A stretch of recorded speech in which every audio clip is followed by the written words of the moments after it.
Bonjour, je vais vous expliquer sur cette vidéo comment développer votre clair ressenti. Mais tout d'abord, quelle est la différence entre le clair ressenti et le ressenti? Alors, le ressenti, c'est pour tout ce qui est physique, c'est-à-dire les sens. La vue, l'odorat, le goût, le toucher, l'ouïe, tout ça sont des sens physiques, normaux, que nous utilisons tous les jours. Le clair ressenti, c'est pour percevoir ce qui est plus subtil, mais qui existe pourtant, tel que par exemple l'amour. C'est du clair ressenti, ça ne s'explique pas forcément par la vue, par l'ouïe, par l'odorat, par le goût, le toucher, mais c'est subtil et c'est ressenti. C'est un ressenti intérieur. Bien sûr, ce n'est qu'un exemple, puisqu'avec le clair ressenti, on peut percevoir l'énergie des choses, c'est-à-dire ce qui est bon ou pas pour nous, ce qui est énergétique ou pas, mais aussi la vérité dans les choses, c'est-à-dire si un livre, si des idées, si des paroles sont justes ou pas, ou si elles sont erronées, on peut les percevoir par le clair ressenti. On peut percevoir aussi tout ce qui est subtil, c'est-à-dire tout ce qui est sur une autre fréquence, les âmes en peine, les esprits de la nature, les saintes présences, les corps énergétiques des personnes, les parasites qui sont dans les corps énergétiques, etc. Énormément de choses qui sont de nature énergétique que l'on ne peut pas percevoir avec le corps physique, parce que nous ne sommes pas qu'un ensemble d'atomes et de molécules. Tout ne se voit pas au microscope. L'intelligence, les émotions, etc. ne se voient pas sous un microscope, et pourtant elles existent. Alors le clair ressenti, tout le monde peut le développer, mais c'est comme pour apprendre à jouer de la guitare, il faut un certain temps, il faut des exercices, et puis y aller progressivement. Souvent j'explique comment faire le clair ressenti, et puis les gens me disent on n'y arrive pas, on n'a pas le don.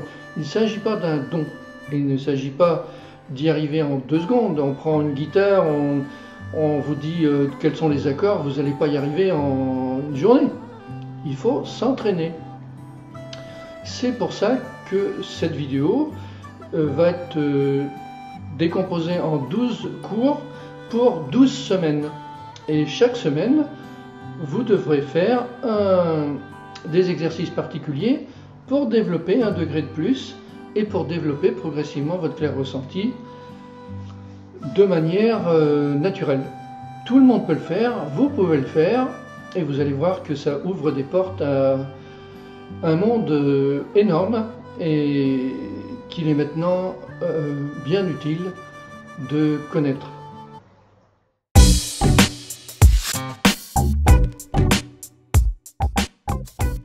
Lors de cette première semaine, nous allons apprendre à percevoir notre biochamp.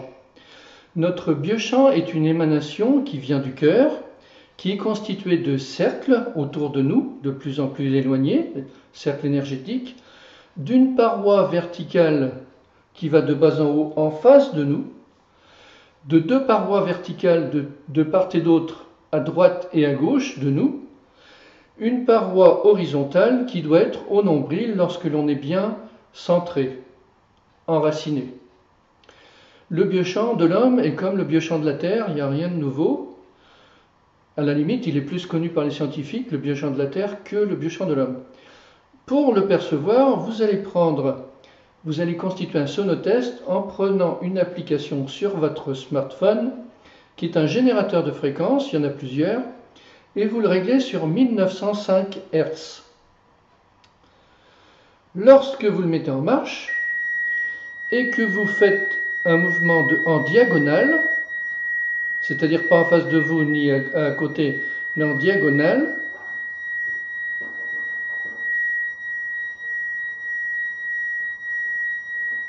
vous entendez à chaque fois que le sonotest passe sur un cercle, vous entendez le son nettement supérieur, nettement augmenté. Donc vous entraînez plusieurs fois pour percevoir les plusieurs cercles.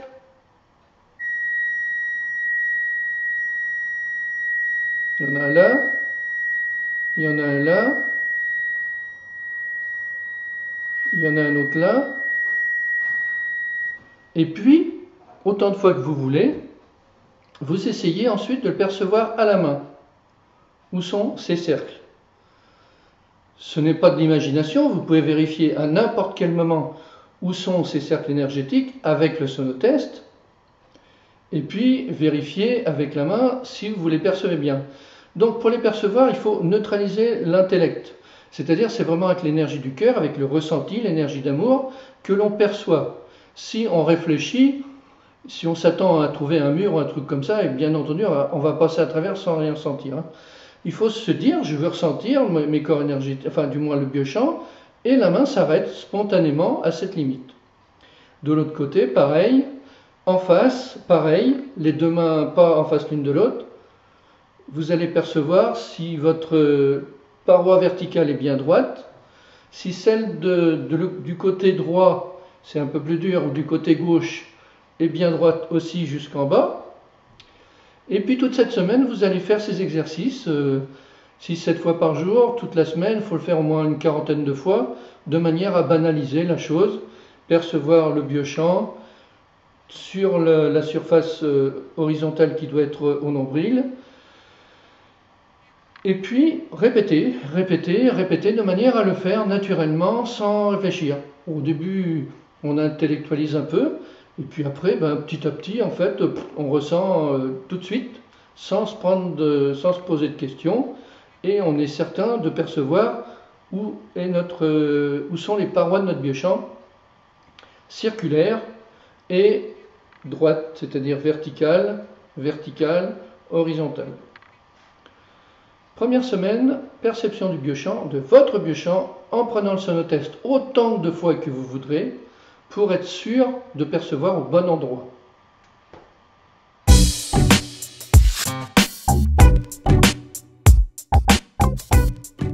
Bonjour, cette semaine nous allons la consacrer au test des aliments, de l'énergie des aliments.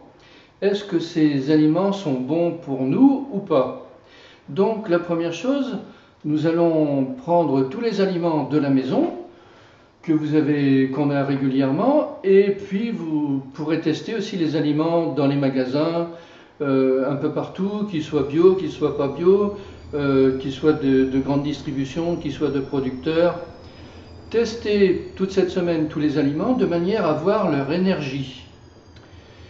Alors pour voir leur énergie, si par exemple on prend un fruit, on veut tester un fruit, eh bien on va commencer par chercher un de nos cercles pour voir la réaction que ce fruit a sur nous. Donc on se met sur un cercle et puis on prend un fruit ensuite, donc le cercle, le fruit, et puis là on regarde si par rapport à notre biochamp on ressent une augmentation ou une diminution.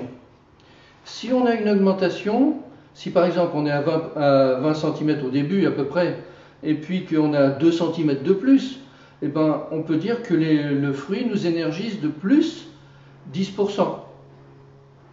Si c'était le contraire, c'est-à-dire s'il y avait une réduction, on pourrait dire que le fruit nous dévitalise, enfin le fruit ou toute autre chose. Donc on prend le biochamp au départ, on prend un fruit ou tout ce qu'on veut tester et on regarde si notre biochamp a tendance à augmenter ou à réduire. En l'occurrence là il augmente, donc le fruit est mûr, il est positif, il est énergétique. On prend un autre fruit, on teste, là aussi l'énergie augmente, donc ce fruit est énergétique. Mais on peut aussi le faire à distance, c'est-à-dire par exemple la même pêche, au lieu de l'avoir dans la main, je prends mon biochamp, je me concentre sur la pêche et je regarde ce qui se passe. Et là aussi c'est la même chose. Donc on peut tester évidemment tous les fruits, l'eau. Alors là il y a toutes les marques, peu importe, même l'eau du robinet. Le biochamp, l'eau, eh bien celle-ci est énergisante un peu. Et vous mesurez quel est l'effet sur vous d'énergie. C'est-à-dire, si vous partez à 20 cm, bien, si vous arrivez à 40 cm, vous pourrez dire que c'est 200%. Si vous arrivez à 60, vous pourrez dire que c'est 300%. Et puis après, c'est pas facile. Alors après, on teste par exemple de la confiture. Donc je prends une référence. Bon, ben là, Elle n'est pas très énergisante, il y a une très légère diminution. Un jus d'orange, là il y a une augmentation, le jus d'orange est très bon, une augmentation assez importante.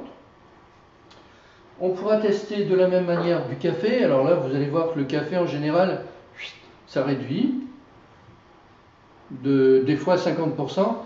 Mais c'est pas parce que le café n'est pas énergétique qu'il ne faut pas le boire. On peut très bien compenser d'abord par du miel pour remonter l'énergie. Et puis on peut ne pas manger que des aliments énergétiques. Mais il est un fait qu'il est important quand même d'avoir une alimentation énergétique pour être en bonne santé. Parce que si on ne mange que des aliments sans énergie, bien sûr qu'on s'affaiblit, on se fatigue, on déprime, enfin tout le système énergétique se réduit, c'est évident. Après on a des choses qui sont, alors on peut regarder le vin aussi, hein. Donc à 0, le vin, que je le prenne dans la main ou que je le prenne à distance, c'est pareil. Un petit peu énergétique, sous réserve de ne pas en boire trop, bien entendu, hein. Et puis après, on a des aliments de haute énergie, tels que l'huile d'olive, le miel, certains miels, le sel de l'Himalaya. Alors là, les énergies sont beaucoup plus élevées, c'est-à-dire que pour un miel, le miel de meilleure qualité et naturel, l'énergie doit être à 16 fois votre énergie, et il y en a, pour que ce miel soit hyper positif, on s'en sert même pour faire de la cicatrisation de plaies ou de blessures ou de mycoses etc. Ça devient un véritable médicament quand son énergie est supérieure à 16. Alors pour voir si l'énergie est supérieure à 16, bien sûr, ici ça ne suffit pas, puisque là, à partir de 20 cm, on a 200. Enfin, si on a 40, on a 200, 60, on a 300, 3 fois l'énergie, mais on ne peut pas mettre le bras plus long. Donc on va reprendre par rapport au plan médian. Le plan médian, quand on est bien enraciné, il est au niveau du nombril. Si quand on touche un objet, enfin du moins quelque chose de vivant, l'énergie monte, c'est que vraiment l'ampleur de notre biochamp est très grande. Et s'il arrive à la poitrine, c'est multiplié par 10. S'il arrive au niveau du cœur, c'est multiplié par 16 à peu près. Au niveau du menton, c'est multiplié par 20. Au niveau de la tête, multiplié par 30. Donc là, je prends ce miel. Je vais le tester là. Et puis, donc à distance dessus, et je regarde où est rendu mon biochamp. Voilà, celui-là, donc, il est 10-12. Il n'est pas assez énergétique pour s'en servir comme médicament. Mais toutefois, évidemment, c'est quand même 12 fois l'énergie de l'homme, donc c'est quand même un excellent miel. Il est fait artisanalement, mais si les ruches étaient sur des réseaux de la terre positive, c'est-à-dire des réseaux Curie ou les réseaux d'éther vital en quelque sorte, si la ruche avait été placée sur un réseau d'éther vital, c'est sûr que son énergie serait beaucoup plus élevée. Mais peu d'agriculteurs et de fabricants de miel le savent, donc là c'est un miel naturel, mais d'une énergie moyenne. Après, on peut tester le sel de l'Himalaya. Sel de l'Himalaya, je regarde, et bien lui, son énergie est nettement supérieure, elle arrive à 16-18. Donc là, effectivement, à chaque fois qu'on met ce sel dans un aliment, on monte l'énergie de l'aliment énormément. Ensuite, on a une huile d'olive qui est faite en Espagne, qui est faite à la meule de pierre, qui est faite dans les meilleures conditions. Alors là, je n'ai pas préparé la vidéo avant, hein. Je vais découvrir quelle est l'énergie de cette huile d'olive. Elle est très bonne, puisqu'on arrive supérieur à 16. Donc voilà une excellente huile d'olive aussi à mettre dans toute votre alimentation, bien sûr. Dans les aliments sacrés, on a l'huile d'olive, enfin sacrée parce que leur énergie est très importante, le sel de l'Himalaya, c'est sûr, et le miel, certains miels. Mais même les plus naturels ne sont pas forcément au optimum dans la mesure où les ruches ne sont pas placées de manière optimum. Donc, testez tous les aliments que vous prenez habituellement, testez les aliments que vous voulez. Dans les magasins bio, vous allez voir que certains magasins bio, certains aliments bio, l'énergie est loin d'être haute. Pour la bonne raison, c'est que la plupart des aliments bio viennent du bout du monde et ont été irradiés pour pouvoir être conservés et venir jusqu'en France. Mais même s'ils ont été cultivés bio, à partir du moment où ils sont irradiés, bien sûr qu'ils n'ont plus d'énergie, quoi. Donc, s'ils n'ont plus d'énergie, ils ne peuvent pas nous en donner, et donc ça ne sert à rien d'avoir un aliment bio qui soit dévitalisé. C'est pour ça qu'il vaut mieux des aliments locaux, même s'ils n'ont pas l'appellation bio, mais qui sont élevés naturellement et qui sont très énergétiques. Donc élevés naturellement, élevés avec amour, on a beaucoup plus d'énergie que les aliments industriels. Toute cette semaine, testez tous les aliments que vous mangez habituellement et faites votre choix. Et aussi, vérifiez bien que vous preniez l'aliment dans la main ou que vous le preniez à distance, c'est-à-dire en vous concentrant dessus, vous aurez la même information. Il peut y avoir aussi, dans certains cas, si par exemple vous testez des choux à la crème ou des crèmes, des trucs comme ça, outre l'énergie, il est possible aussi de regarder si vous le prenez, si le biochamp ne va pas être dévié. Si par exemple vous avez un problème de foie sensible, et puis que vous testez une crème, eh bien il est possible que votre biochamp se dévie, ce qui vous indiquerait que cet aliment n'est pas bon pour vous, pas compatible pour vous, même s'il est énergétique ou pas. Alors après, il y a l'histoire de l'allergie à certains gluten, etc. Là, c'est pareil. Vous testez l'aliment pour voir si vous êtes allergique ou pas, et vous regardez votre biochamp s'il dévie ou pas. S'il reste droit, impeccable. Si le biochamp est dévié, c'est qu'il n'est pas bon pour vous.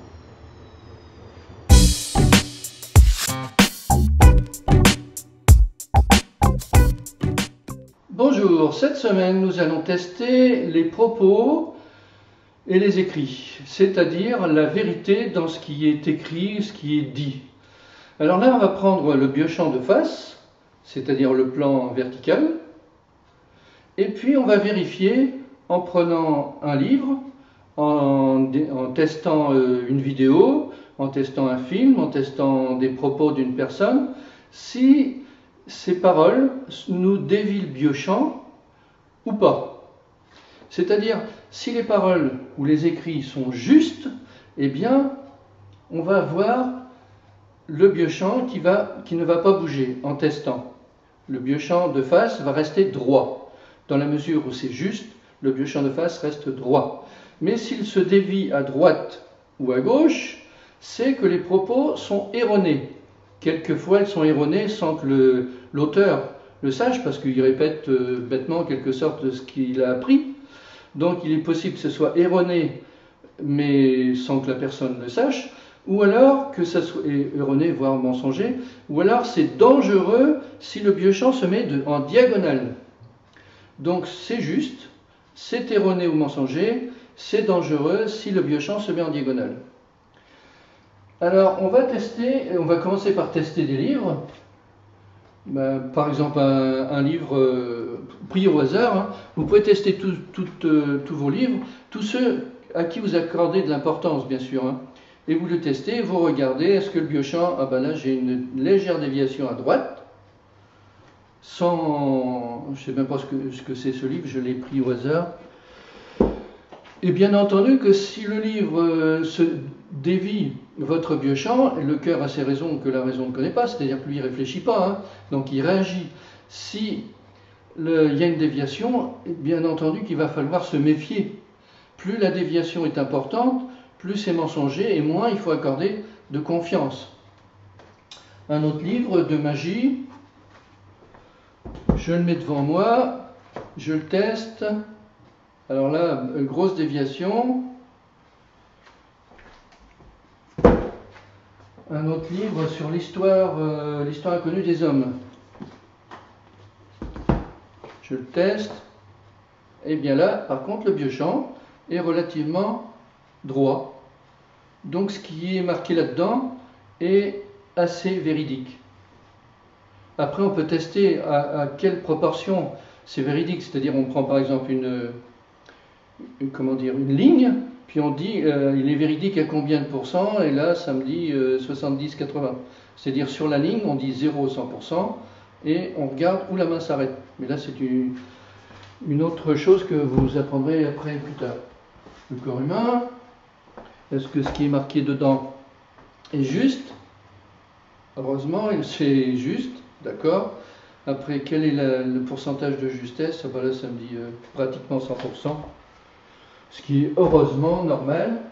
Naturopathie, pour les nuls, est-ce que ce qui est marqué dedans est juste ou pas? Oui, c'est bon. Encyclopédie du merveilleux, je le pose, je le teste. Ah, la déviation. Déviation, c'est pas diagonale, mais c'est un petit peu diagonal. Donc là, il doit y avoir beaucoup d'idées, d'hypothèses, mais beaucoup d'erreurs. Testez mes livres aussi, hein, n'hésitez pas. Là, je ne vais pas le faire parce que je ne peux pas dire que ça va être dévié. J'ai tellement travaillé là-dessus. Voilà, donc testez tout ce que vous pouvez comme livres, les vôtres, ceux à qui vous accordez de la confiance. Mais pas que les livres, testez aussi les vidéos de tous les philosophes, de tous ceux qui disent savoir la vérité, qui vous annoncent les catastrophes, la météo, enfin la météo, ça on se doute que c'est...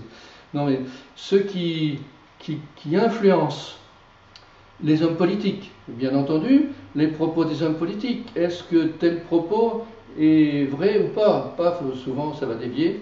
Mais bon, tant que c'est pas dangereux, parce qu'il y a des bouquins qui sont très dangereux, des livres de magie ou des livres de Reiki, etc. Alors là, boum, c'est sûr que ça dévie, hein, quand on teste avec son biochamp. Donc toute cette semaine, testez tous les livres que vous voulez, tous les livres que vous n'avez pas, mais qui pourraient vous intéresser, toutes les vidéos que vous avez l'habitude de voir, plutôt de conseils philosophiques, c'est-à-dire ce qui est intéressant, c'est de savoir si ce qu'on vous dit est vrai ou pas. Vous pouvez tester ma vidéo, bien sûr, c'est ce qu'il faut faire. Et puis donc les paroles politiques, tout ce qui est écrit, pensée, idées, informations. Regardez si votre biochamp, en testant, ne bouge pas, et auquel cas c'est juste. S'il y a une déviation, ça veut dire que c'est erroné ou mensonger, pas forcément mensonger volontaire, parce qu'encore une fois, je vous dis, il y a énormément de personnes qui répètent des choses pensant que c'est juste, mais ça ne l'est pas. Donc là, on va avoir une déviation. Et si c'est en diagonale, alors là, c'est que c'est vraiment mensonger ou dangereux. Là, évidemment, en politique, on a beaucoup de diagonales, mais il n'y a pas qu'en politique, il y a des livres de magie, de Reiki, etc., qui sont vraiment dangereux. Passez en revue tous vos livres, et évidemment, si vous en trouvez des dangereux, mettez-les à la poubelle ou brûlez-les, parce qu'ils vous affectent obligatoirement vos corps énergétiques, et peuvent vous donner mal à la tête, ou alors peuvent vous donner de mauvaises infos qui vous font avoir de mauvaises pensées ou de mauvaises décisions qui vous influencent, et donc là vous perdez votre temps, vous perdez votre énergie. Donc faites bien le ménage.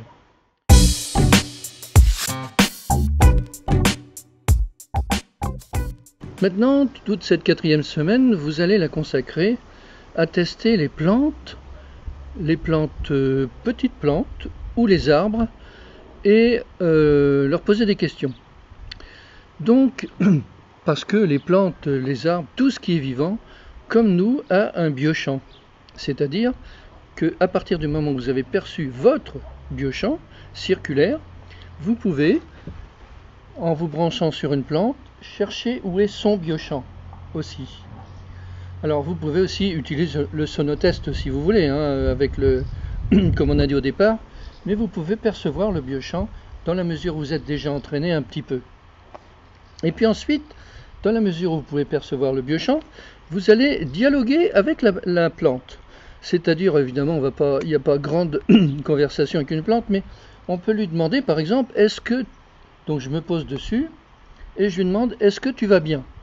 Est-ce que tu vas bien? Est-ce que tu vas bien? Je teste le biochamp, Et là, je sens que le biochamp se contracte, c'est-à-dire va vers l'intérieur. Donc, si le biochamp va vers l'intérieur, ça veut dire qu'elle répond par non.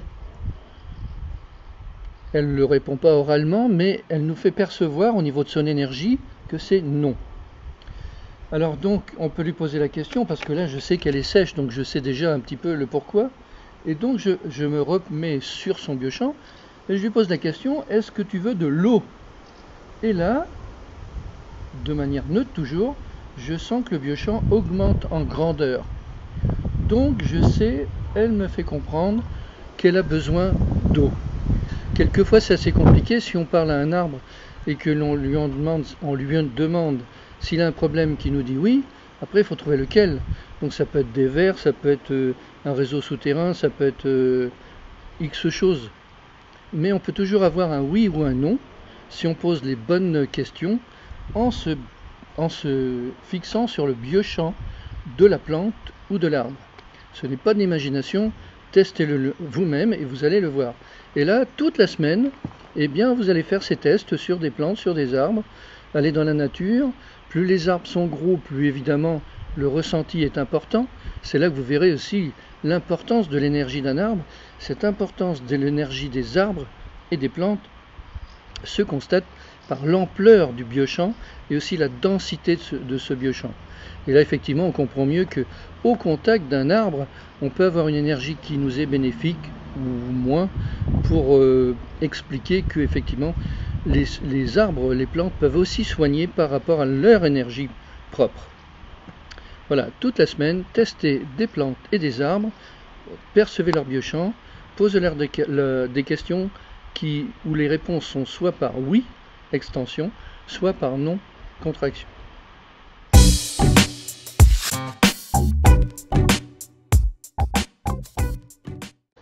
Alors cette semaine, nous allons la consacrer à la perception des âmes en peine. Les âmes en peine, comme leur nom l'indique, sont des défunts qui ne sont pas partis et qui sont donc en peine parce qu'ils sont entre les deux. Souvent c'est parce qu'on leur a dit toute leur vie qu'il n'y a rien après la mort. C'est le cas de la plupart des religions. Ou alors on leur a dit que c'est le purgatoire, l'enfer, etc. Donc ils sont encore chez eux. Ou ils n'ont pas fini aussi quelque chose, ils sont morts trop rapidement et ils avaient des choses à faire, des choses à communiquer à leur famille. Et donc ils peuvent se trouver dans les maisons, encore, et il y en a beaucoup. Ou aussi dans les endroits où on les trouve le plus, sont dans les églises, dans les bandes de vent souvent. Bien sûr dans les hôpitaux, ils continuent de se promener dans les hôpitaux, dans les maisons de retraite, dans les cimetières, autour des cimetières. Donc les âmes en peine, vous pouvez en trouver partout. Et c'est l'exercice de cette semaine. Vous allez commencer bien sûr à regarder dans votre maison, à regarder les maisons que vous connaissez, et puis vous allez voir aussi au niveau de l'église, au niveau du cimetière, au niveau des autres endroits, pour essayer de les percevoir. Alors, pour les percevoir, c'est pas compliqué, hein, c'est comme on a déjà fait, on balaye en pensant uniquement âme en peine. On sait ce que c'est qu'une âme en peine, c'est un défunt humain. Bien qu'il y a des âmes en peine aussi de défunts animaux, mais là, si on ne les cherche pas, on ne les trouve pas. Donc, on pense uniquement défunts humains pour le moment. On balaye en pensant main laser partout dans la maison. Et on peut trouver, par exemple, sur un fauteuil, une âme en peine qui est là, qui a vécu là avant et puis qui est encore là. Voilà. Donc, pour l'apercevoir, c'est pas compliqué. Outre le fait d'en voir les limites, on va regarder son énergie par rapport à nous. Et donc, son énergie par rapport à nous arrive à l'équivalent de l'homme, c'est-à-dire au niveau du nombril, c'est-à-dire le niveau 0. Donc, on pointe l'âme en peine, on regarde son énergie, et si c'est au niveau 0, c'est une âme en peine, c'est-à-dire au niveau du nombril. C'est-à-dire elle a l'équivalent de notre énergie, donc c'est une âme humaine. Ensuite, on va chercher partout où il y en a. Alors après, à partir du moment où on en perçoit une, on peut dialoguer avec sans être clairvoyant. Il suffit de lui demander des questions par oui ou par non et lui dire ben, si c'est oui, est-ce que tu veux bien te déplacer là et vérifier si elle s'est déplacée ou pas, etc. Après avoir dialogué, on décide de l'aider à s'élever. Eh bien, on va visualiser, pas la peine de faire une semaine de palabres, de discuter, il y en a qui font des cérémonies qui durent une semaine, pas la peine d'être passeur d'âme, tout le monde peut l'être. Je vous dis la méthode simple qui fonctionne à 100% et en quelques secondes. Il suffit de visualiser une cheminée à côté d'elle, une cheminée de couleur blanche, dorée, jaune, cheminée énergétique, entre le blanc et le doré on va dire, qui s'élève. Visualisez bien, et puis appelez les saintes présences, les archanges si vous voulez, et la famille si vous voulez, pour venir la chercher. Et puis dites à l'âme en peine de regarder la cheminée. En général, elle le fait par curiosité, même si elle n'y croit pas. Et par curiosité, elle éveille son esprit et elle voit la cheminée. Et là, eh bien, vous allez constater, si vous regardez, que la cheminée va grandir spontanément. Et ensuite, l'âme va s'élever dans cette cheminée et va disparaître. Et vous allez pouvoir le constater. Quelquefois, les âmes sont un peu plus récalcitrants, pour plusieurs raisons, et puis donc elles ont du mal à s'élever. En fréquence, elles sont basses, ou alors elles ont le mental qui ne refuse, ou peu importe. Pour l'aider à s'élever plus, vous pouvez visualiser qu'elle est dans un œuf doré. Vous visualisez un œuf doré, et vous attrapez l'œuf dans la cheminée, et ça part en quelques secondes. Donc, cette semaine, allez visiter votre maison. Est-ce qu'il y a des âmes en peine? Allez dans un cimetière, allez dans l'église du coin. L'hôpital, c'est plus délicat, mais vous pouvez toujours y aller. Une clinique, une maison de retraite. Vous allez, en faisant une sorte de laser, percevoir où elles sont. Essayez de dialoguer avec. Vérifiez toujours si c'est bien une âme en peine. C'est-à-dire aussi, vous pouvez toujours vérifier si votre biochamp reste droit, parce que vous pouvez très bien avoir capté autre chose.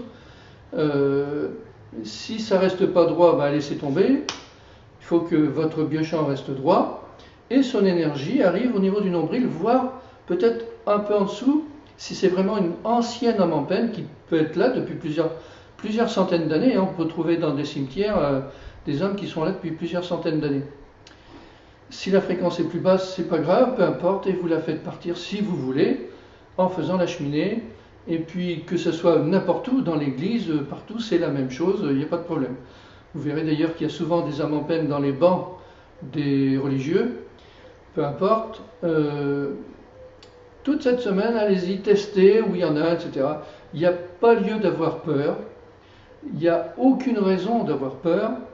Au pire, vous pouvez la louper, elle ne veut pas partir et elle s'en va, peu importe.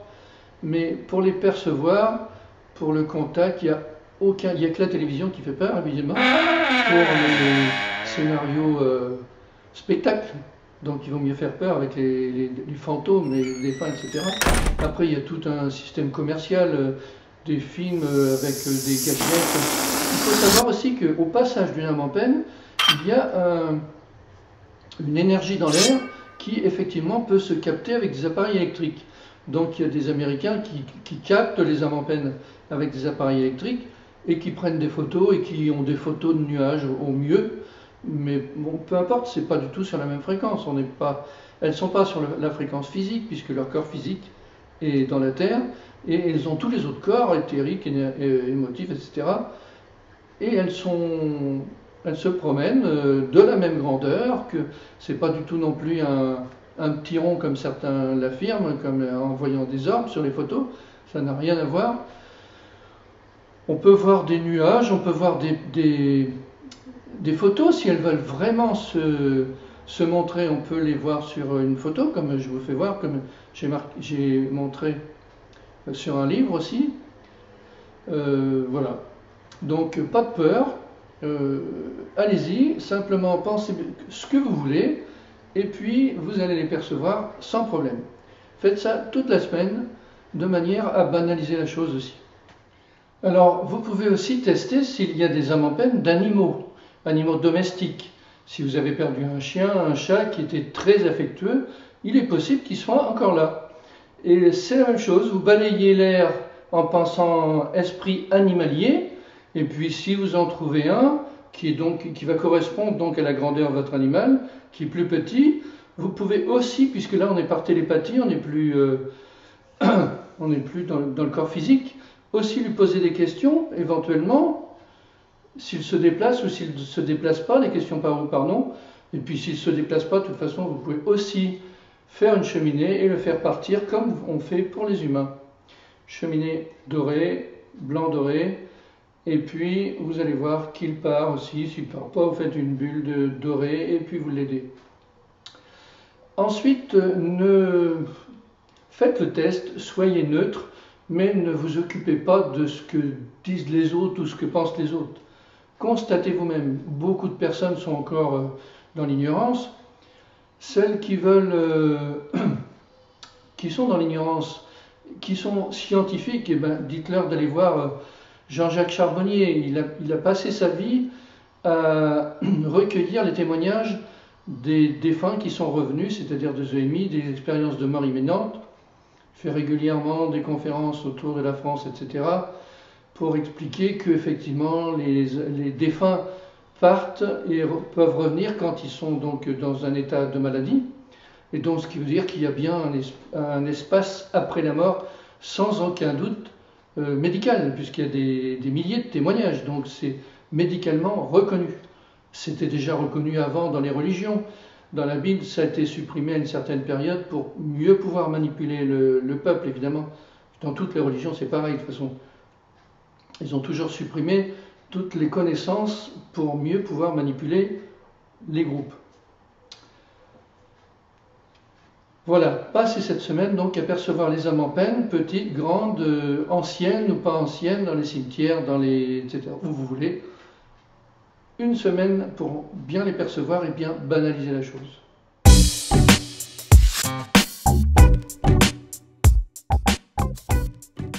Cette semaine, nous allons la consacrer à la perception des esprits de la nature.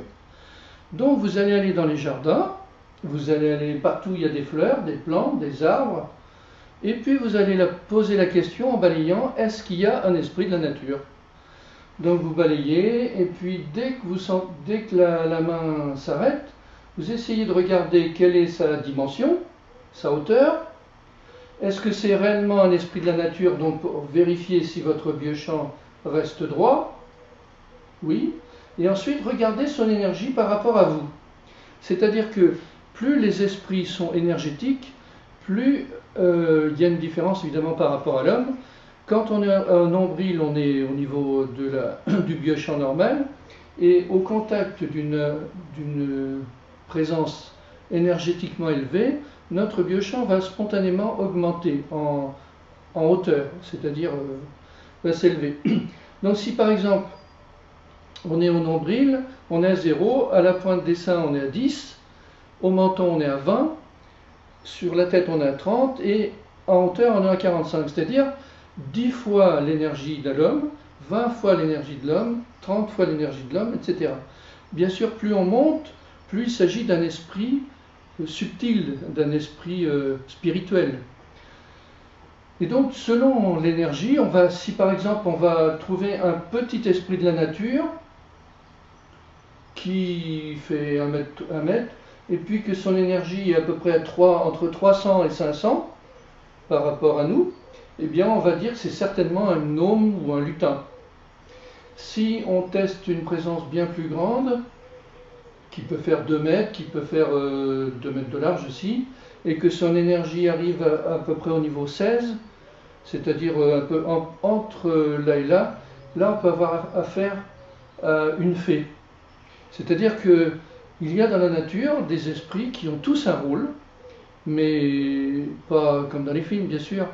Une fée il y a des fées de l'eau, de l'air, de la terre, du feu effectivement, et qui ont des rôles dans la végétation, etc. C'est pour ça que certaines, on peut les solliciter pour faire des soins.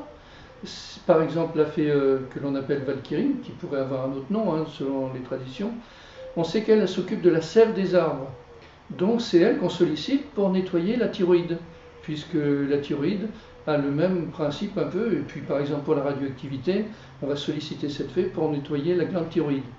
Ce qui va beaucoup plus vite qu'une opération chirurgicale, surtout qu'au niveau de la radioactivité, aucune médecine ne peut enlever la radioactivité, à part enlever la thyroïde complètement. Donc voilà, les esprits de la nature existent, ils ont tous un rôle dans la nature, et on peut les solliciter au niveau thérapeutique pour nous, pour faire des soins selon leurs aptitudes. Et puis là, cette semaine, eh bien, on va chercher où il y a des esprits de la nature dans notre jardin, ou dans la maison. Souvent c'est plutôt des lutins dans la maison. Dans la nature, ben, on peut trouver des petits, des grands, des très grands. Il y en a qui sont très grands comme des géants, qui ont un rôle parce qu'ils se déplacent rapidement, donc ils ont un rôle plus lointain. Chaque esprit de la nature a une tâche dans la nature, donc ça n'a rien d'extraordinaire. Même si c'est romancé dans des films, etc., peu importe, vous, de manière simple, vous cherchez si vous en trouvez, vous regardez quelle grandeur, vous regardez quelle est son énergie, bien sûr, si votre biochamp reste droit, vous regardez quelle est son énergie, et puis vous en déduisez à quoi ça correspond. Vous pouvez très bien lui poser une question par oui ou par non. Par exemple, vous avez un grand esprit, il est droit, son énergie est à 16, et on lui demande, est-ce que tu es une fée? Si oui, est-ce que tu veux te déplacer? Et puis on teste, oui, c'est déplacé. Après, est-ce que c'est une fée de l'air ou de l'eau, ou etc. Par oui, par non, etc. On peut avoir des informations comme ça, dialoguer avec les esprits de la nature, sans être clairvoyant, sans être surdoué, sans être exceptionnel. Tout le monde peut le faire, vous aussi, donc faites-le.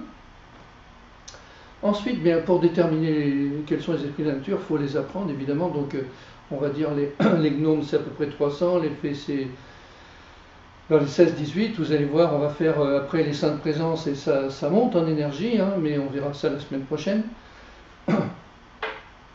Vous avez des tableaux pour les identifier plus facilement sur le livre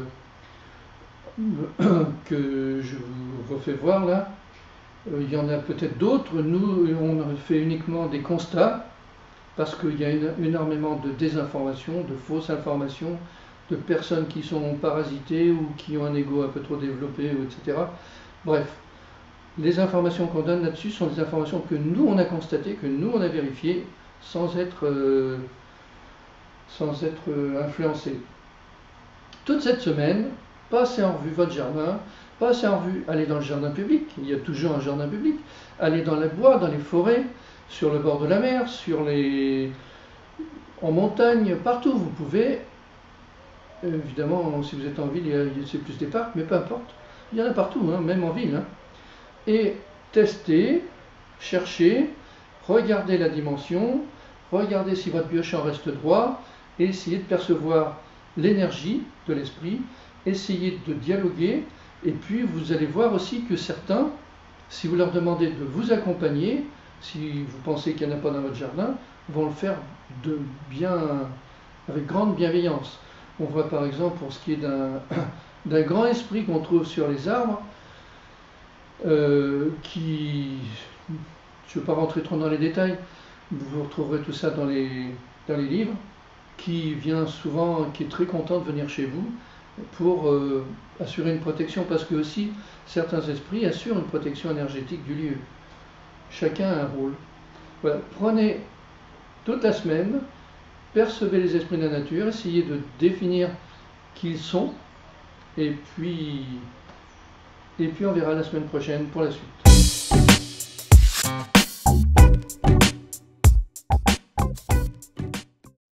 Cette semaine, nous allons la consacrer à la perception des guides et des saintes présences dans les lieux sacrés en général.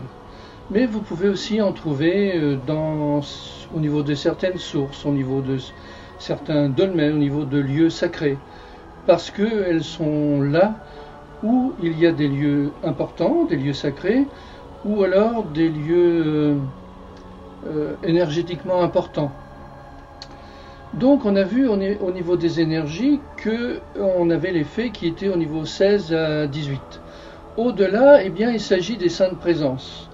Lorsque l'on va balayer l'air, donc on va commencer par fréquenter les églises, là où il y a des statues, parce qu'elles préfèrent se mettre là où les gens les prient, les appellent, etc. Donc souvent on les trouve au niveau des statues, ou dans un autre coin. Donc il suffit de balayer l'air en pensant sainte présence. Dès qu'on en aperçut une, on va regarder bien sûr s'il s'agit d'une sainte présence et non pas d'un parasite ou de n'importe qui se fait passer pour, parce que là c'est fréquent. Et beaucoup d'ailleurs de thérapeutes, de géobiologues, etc. Pensent avoir des infos d'une sainte présence alors qu'il s'agit d'un parasite énergétique qui les influence, qui les manipule. Énormément de thérapeutes sont manipulés par des esprits intelligents, de haute fréquence, mais qui ne sont pas, qui ont que leur intérêt. C'est le cas du Reiki et beaucoup d'autres techniques. Il n'y a pas de magie. Quand on a un pouvoir supérieur, c'est souvent au niveau des rituels, des symboles, c'est souvent un esprit négatif qui profite de donner son énergie pour pouvoir en bénéficier. Donc nous on cherche les saintes présences, donc des présences positives et uniquement des présences positives. Donc on va bien les chercher et bien vérifier que notre biochamp reste droit avant de chercher quelle est son énergie et de pouvoir dire c'est une sainte, c'est une Marie, c'est une... Selon les critères que l'on se donne, la Vierge Noire par exemple s'appelait Iéna au temps des druides, mais elle a été christianisée. Énormément de saintes présences dans la nature ont été christianisées, donc ce peut être aussi des schèmes de présence incarnées, mais ça peut être aussi des schèmes d'esprits de haut niveau qui sont dans la nature. Donc on balaye, on vérifie si notre biochamp reste bien droit et on regarde son énergie. Alors là on peut avoir des énergies qui commencent à 15 et puis qui vont jusqu'à 30, 35, 40, 45, voire sur certaines présences on peut trouver deux énergies. Si par exemple on voit une sainte avec un bébé sacré dans les bras, on va peut-être trouver deux énergies. Si on a un Saint-Michel par exemple avec un bouclier et une épée, en fait on peut trouver trois énergies. L'énergie de Saint-Michel, l'énergie du bouclier et l'énergie de l'épée, qui sont des compléments. Ce n'est pas faux. Donc allez-y, allez dans tous les lieux sacrés, les lieux où il y avait des druides, les lieux où il y a des dolmens, des menhirs, des pierres, des sources importantes. Souvent on trouve la Fémélusine aussi dans ces lieux-là. Ne vous occupez pas de ce qu'on vous dit, puisque les religieux ne sont pas du tout au courant qu'il y a des saintes présences dans leurs églises. Profitez de ces lieux, les cathédrales, les églises, où là vous allez en voir beaucoup. Et puis en plus, chaque présence a aussi son énergie et aussi des aptitudes à nous soigner. Par exemple, Sainte Thérèse, Sainte Anne vont soigner les blessures du cœur. Donc on peut aussi les solliciter, évidemment, humblement. Il s'agit de présence réelle, vivante, donc on peut les solliciter humblement pour des soins particuliers. Et souvent le cœur est blessé, bien sûr, par rapport aux vies que l'on mène actuellement. Alors, si certains n'y croient pas, peu importe, ne cherchez pas à les persuader. Faites vos tests, faites tous les lieux que vous allez trouver dans votre environnement d'abord. Et puis aussi, il faut dire que quand vous avez un contact avec une présence, vous pouvez dialoguer aussi, droite et gauche. Vous pouvez essayer de lui poser des questions, essayer de lui demander de vous soigner, ou des fois l'aider, parce qu'eux aussi peuvent avoir des besoins. C'est-à-dire, vous êtes dans une église, si par exemple il y a des âmes en peine qui squattent tous les bancs au départ, ce ne sont pas les saintes présences qui peuvent les enlever, parce que du fait du libre arbitre, elles n'en ont pas le droit. Vous avez le droit parce que vous êtes humain, vous avez le droit donc d'aider les autres humains. La sainte présence ne peut le faire que si on lui demande, et non de sa propre initiative. Donc il peut y avoir aussi une mémoire négative dans un coin, un réseau électrique, un truc comme ça. Bien sûr, la Sainte Présence ne peut pas faire de miracle, hein. Donc des fois, vous pouvez faire des choses pour l'aider, alors qu'elle ne peut pas le faire. Et il est bien évident que, en revanche, vous aurez tout son aide. Et puis, lorsque vous avez des contacts de Sainte Présence dans les églises, dans les hauts lieux, vous pouvez les appeler chez vous, pour avoir un soin de cette présence, ou un dialogue, ou un conseil. Lorsque le dialogue, lorsque le contact est fait, vous pouvez les solliciter, quelle que soit la distance, quel que soit le lieu. Bien sûr, selon votre mérite, elle va venir ou pas. Elle ne va pas venir pour vous faire votre courrier ou des trucs comme ça, bien entendu, hein. Mais vous pouvez faire des contacts, vous pouvez avoir des soins et vous pouvez les solliciter ensuite à distance, où vous voulez. Donc très important, vérifiez donc toutes celles que vous percevez. Essayez de bien vérifier qu'il s'agit de Sainte Présence et non de parasites qui squattent une statue, parce que ça aussi ça arrive, hein. Ou qui se font passer. Si par exemple on a, parce que dans les Saintes Présences aussi il y a une hiérarchie, et on a aussi les guides, et on a aussi des maîtres ascensionnés, on a aussi des présences encore plus élevées, mais quelle que soit leur énergie, elles seront toujours droites. C'est-à-dire on aura toujours un contact droit. Si on a un être qui nous dit être une Sainte Présence, mais que son énergie est inférieure, par exemple à 700, c'en est pas une. Donc déjà on aurait une information de contact, mais en plus leur fréquence est plus basse. Voilà. Pas d'affolement, vous cherchez, vous testez la grandeur, vous regardez si elle est positive, vous regardez son énergie, et puis vous pouvez dialoguer par oui ou par non. Les églises, les lieux sacrés, les présences ont des noms connus ou pas connus, de la religion parce qu'elles ont été prises en compte par les religieux, ou plus actuellement puisqu'ils ne sont plus au courant de rien du tout, ou alors elles peuvent avoir des noms aussi comme d'autres, comme je vous disais par exemple la Vierge Noire préfère qu'on l'appelle Iéna, parce que c'était son nom en période druidique, et puis elle préfère qu'on l'appelle comme ça. Voilà, toute la semaine, opération Sainte Présence, guide aussi, parce que vous pouvez trouver des guides. Vous pouvez appeler aussi votre guide, lui demander de venir à tel endroit, vérifier quelle est sa grandeur, quelle est sa hauteur, et lui poser des questions par oui ou par non. Vous pouvez appeler aussi un maître ascensionné qui est plus connu, qui va venir ou pas, selon si... Bien sûr, tout le monde pense à Jésus, mais il n'y a pas que lui, il y en a énormément. Il y a Salomon, il y a énormément de présences importantes qui peuvent venir, si vous les appelez, qui vont vous répondre par oui ou par non, aussi, si vous ne les entendez pas, sans être clairvoyant, sans être surdoué.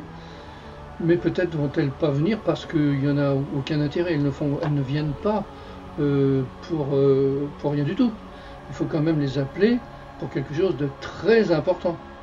Et si c'est vraiment très important, si c'est vraiment d'utilité, oui, elles vont venir pour vous aider, vous conseiller.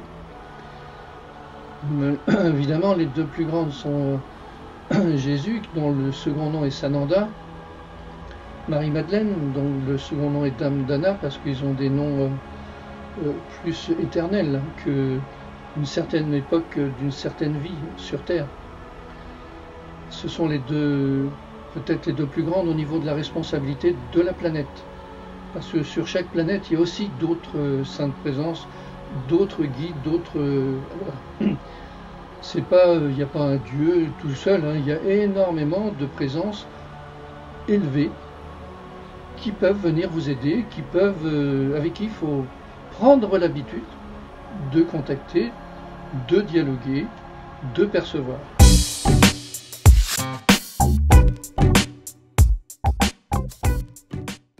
Bonjour, alors cette semaine nous allons tester les limites des corps énergétiques d'une personne. Donc là j'ai mis un modèle de personne, bien sûr vous allez le faire vous sur une personne de votre connaissance, proche au départ évidemment, pour ne pas être perturbé. Donc tout d'abord, vous allez essayer de tester quelle est la limite de son biochamp.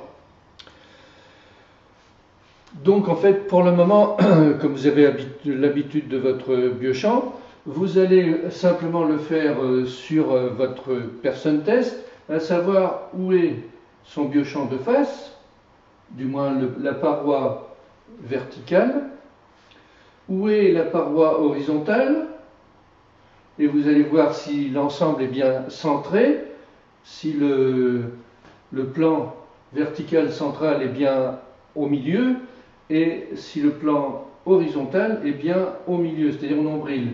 S'il est trop décalé, vous pouvez appuyer dessus pour le recaler, ou dire aussi à la personne de bien s'enraciner pour qu'elle soit bien centrée. Donc l'axe central, l'axe médian. Ensuite, vous pouvez, mais alors là, le biochamp, il y a plusieurs cercles. Donc si vous faites sur le biochamp, vous allez retrouver plusieurs cercles.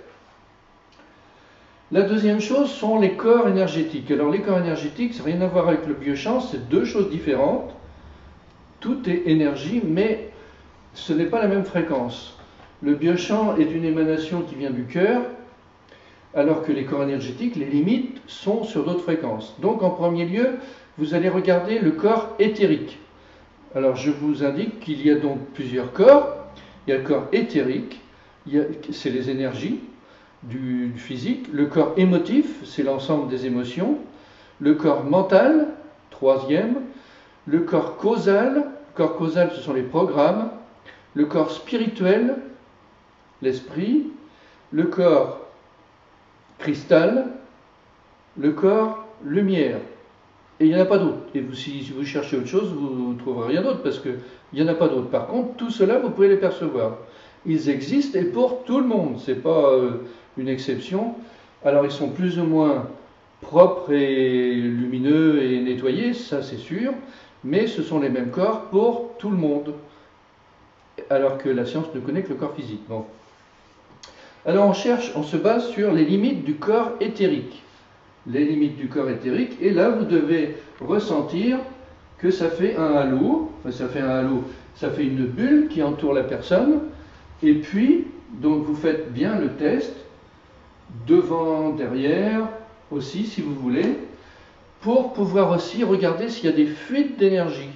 C'est-à-dire, outre la limite, vous pouvez, en passant votre main tout autour, ressentir tout d'un coup un courant d'air. Donc s'il y a une fuite d'énergie, c'est qu'il y a eu un organe qui est défectueux, ça peut être une opération, ça peut être un choc, ça peut être etc. Et puis il y a une fissure dans le corps éthérique par exemple, donc vous sentez réellement un courant d'air. Alors là, eh bien, vous activez votre magnétisme, et puis vous faites une sorte de point de croix sur le biochamp, enfin sur pas le biochamp, sur les limites du corps éthérique, pardon, de manière à bien magnétiser, de manière à bien ressentir à l'issue qu'il n'y a plus de fuite. Donc ça, bon, c'est du magnétisme. Mais là, l'important, c'est de percevoir les limites du biochamp et de percevoir s'il y a des fuites d'énergie. Premier exercice, enfin, plutôt le deuxième, puisqu'on a fait le biochamp. Troisième, on va chercher le corps émotif. Donc on ne se pose pas de questions, on ne sait pas où ils sont, où il est. On va regarder où est le corps émotif. Il peut très bien être plus grand, mais il peut très bien être plus petit. Tout dépend des affections de la personne. Il peut être décalé, il peut être à droite, à gauche, déformé, etc. Donc simplement corps émotif, et puis sans réfléchir, on regarde où les mains vont. De même, on peut regarder s'il y a une fuite d'énergie, on pourrait regarder sur tous les corps s'il y a des fuites d'énergie. Donc vous voyez que le corps émotif, ce n'est pas le même que le corps éthérique. On ressent autre chose, mais on n'oublie pas de changer de fréquence. Hein. On ne pense qu'au corps émotif quand on cherche le corps émotif. Ensuite, on va chercher le corps mental. Pareil, on ne pense que corps mental, et puis on laisse les mains s'arrêter, et puis on fait le tour, corps mental. Si le corps mental est vraiment très petit, eh bien là, on est dans un cas de démence, c'est-à-dire que le corps est vampirisé par un parasite. Bon, ça, c'est une particularité. Donc, les limites du corps mental, ok. Le corps causal, eh bien pareil, il peut être de la même grandeur, il peut être plus grand, plus petit, peu importe. Corps spirituel, plus grand souvent, c'est logique, mais pas forcé. Corps cristal,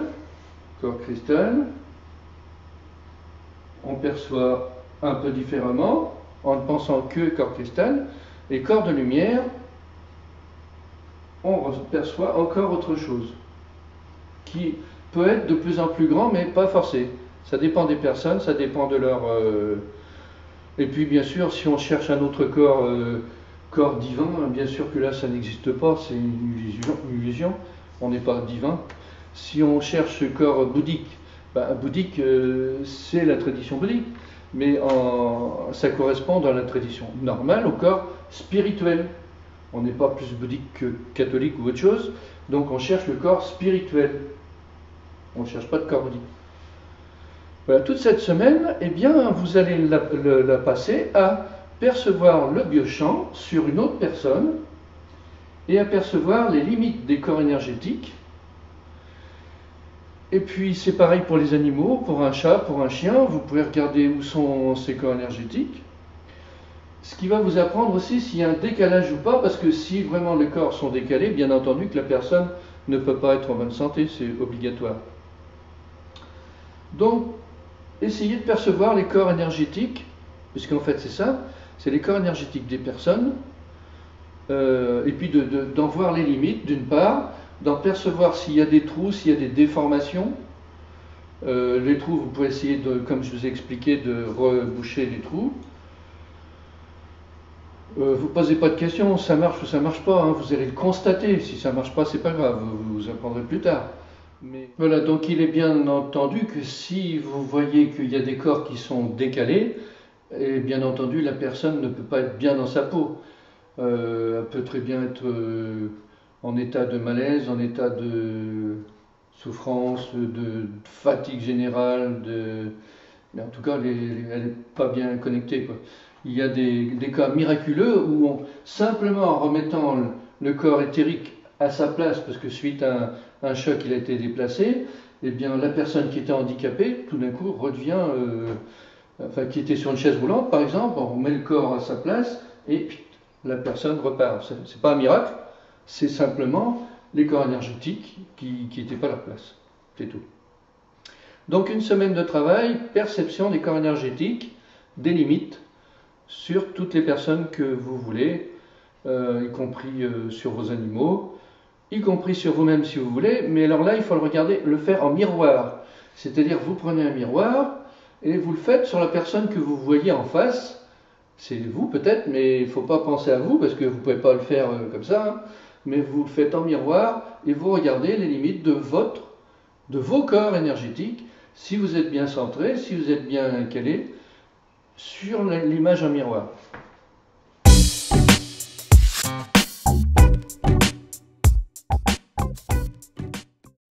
Bonjour, cette semaine, vous allez travailler pour percevoir l'intérieur du corps émotif et pour savoir les embarras qu'il y a dans le corps émotif. C'est-à-dire que, au cours de notre vie, on stocke toutes les émotions à l'intérieur, de manière énergétique. Et on va stocker toutes nos émotions en pensant mettre un mouchoir dessus et puis mis de côté, mais le problème c'est que ça stocke, ça s'accumule, ça continue, et le fait que les corps sont les uns dans les autres, de différentes énergies certes, mais ils sont de différentes fréquences, hein, mais ils sont tous interconnectés les uns dans les autres. Ce qui fait que si on a des émotions stockées dans un coin, et s'il y en a vraiment trop, on affaiblit la zone. Alors, en règle générale, tout ce qui est au niveau du cœur sont les problèmes sentimentaux. À droite, c'est les déceptions, à gauche, c'est le reproche. Tout ce qui est au niveau du ventre, c'est la zone famille-travail, où on va stocker les inquiétudes, les déceptions, reproches. Tout ce qui est au niveau nombril, c'est la zone parentale et sexualité. Donc on va stocker au niveau nombril nos inquiétudes, nos déceptions, nos reproches. Tout ce qui est au niveau bas-ventre, c'est la zone racine. Donc là, c'est les ressources. Les racines, c'est les ressources, c'est-à-dire logement, argent, famille, que l'on va stocker au niveau bas-ventre, etc. Bon, donc il y a 64 zones où on stocke des mémoires de la vie dans nos corps. Et après, vous verrez qu'en fait, dans la mesure où on les stocke, il faut aussi les déstocker si on veut vider. C'est-à-dire que la psychologie, Ho'oponopono, toutes ces techniques qui vous disent, vous avez certains problèmes, vous en causez des problèmes, mais ça ne sert à rien. C'est-à-dire que c'est pas ça qui les enlève dans les corps. Il faut les percevoir et les enlever, comme on enlève une punaise, etc. Il ne suffit pas de dire, vous avez vécu telle chose qui vous a créé telle chose. Et ça sert à quoi? Alors évidemment, la médecine donne des médicaments chimiques pour endormir la zone, mais en aucun cas ne nettoie la zone, puisque personne ne s'occupe de ce corps émotif. Donc là, vous allez, pour comprendre mieux encore, eh bien, vous allez apprendre à percevoir. À percevoir, en vous basant sur le corps émotif, à percevoir où il y a des boîtes pleines, des zones qui sont bien stockées sur les personnes que vous voulez, et voir sur vous-même en miroir, comme on a dit la semaine précédente. Alors donc là, vous passez la personne de bas en haut, ou vous-même, et puis vous allez vous arrêter à chaque fois qu'il y a un blocage, et vous allez voir quelle est la grosseur de ce blocage. Par exemple, on va arriver à la boîte 45, bien on sait que c'est la zone racine, logement, argent, famille. Donc souvent, les problèmes des hommes sont les problèmes de ressources familiales, et donc ils ont stocké au niveau de cette boîte les inquiétudes, et puis au bout d'un certain temps, eh bien, ils ont des problèmes à la prostate. C'est pas la prostate proprement dite, parce que naturellement ça n'a pas lieu, mais cette zone de stockage énergétique dans l'endroit affaiblit la zone prostate. Pour les femmes, on va plus souvent trouver des stockages au niveau inquiétude sentimentale, donc cœur, ou déception sentimentale, c'est-à-dire épaule droite.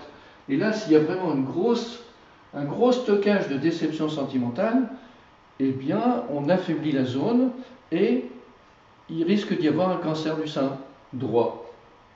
De même, les problèmes, donc à l'avant, c'est tout ce qui est inquiétude, et à l'arrière, c'est tout ce qui est responsabilité. Donc là aussi, la responsabilité collective, par exemple des professeurs, etc., eh bien, ils vont stocker dans la zone cœur, responsabilité. Et puis après, ils vont avoir mal au dos. Mal au dos, sans comprendre pourquoi. Médicalement, ça va être la grosse perturbation, mais ils vont avoir un mal au dos normal, logique, puisqu'ils ont stocké des émotions dans cette zone-là.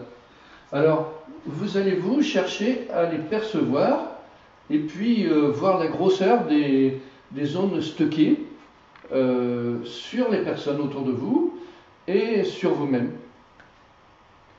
Après, bien sûr, il faut apprendre à les enlever, c'est ce qu'on apprend en chirothérapie, hein. Mais déjà, là, on est en clair ressenti. Essayez de ressentir les zones mémoire sur les personnes de votre entourage,